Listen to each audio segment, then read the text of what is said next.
Mr. President. The Republican leader. For days now, Republicans have been coming to the floor to ask the Democratic majority to work with us on jobs. This is the issue Americans say they care the most about.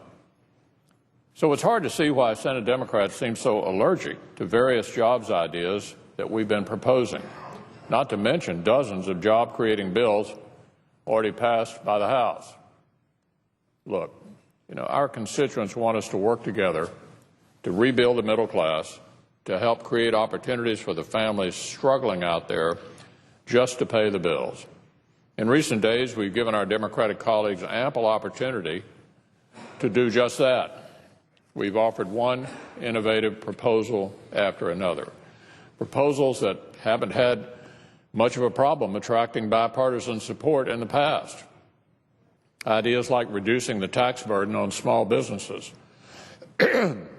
freeing them to grow, to hire, to innovate. Ideas like approving the Keystone Pipeline, which would create thousands of jobs right away.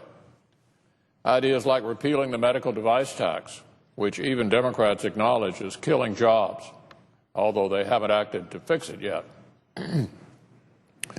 And ideas like eliminating Obamacare's 30-hour workweek mandate, a rule that cuts people's hours against their will, that disproportionately affects women, and that will force too many Americans to look for extra work just to get by. But we go even further than just tackling the causes of joblessness. Our ideas go beyond just helping Americans secure jobs with a steady paycheck and the hope of a better future. Because we've also put forward legislation that offers Americans more choices and greater flexibility in the workforce. This is something a lot of our constituents are asking for, and we're responding to those concerns. One bill we proposed would let working moms and dads take more time off to strike a better work-life balance.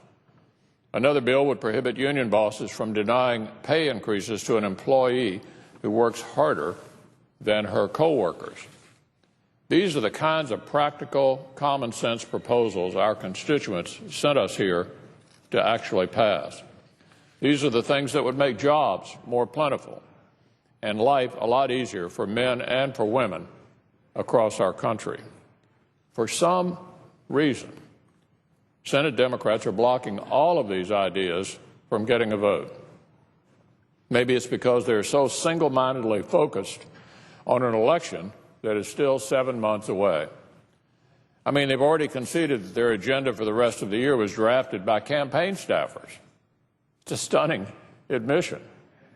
But it does explain their near total lack of interest in practical solutions to the everyday concerns of our constituents.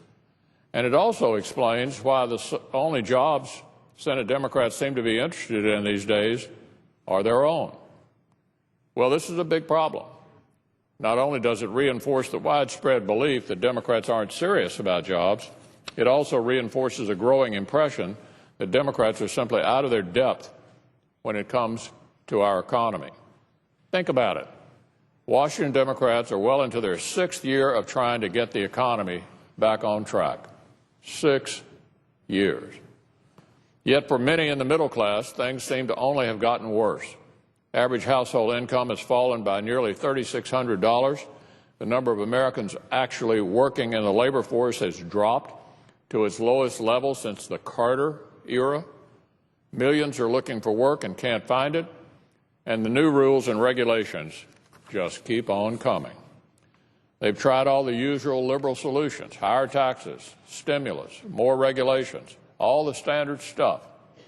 It hasn't worked, and doing more of it won't work either. So this may be difficult for Washington Democrats to hear, but it's time they switch from their failed ideological approach. It's time they shelve the political games and work with us to pass practical, bipartisan legislation for a change, legislation that can finally rescue the middle class from so many years of economic failure.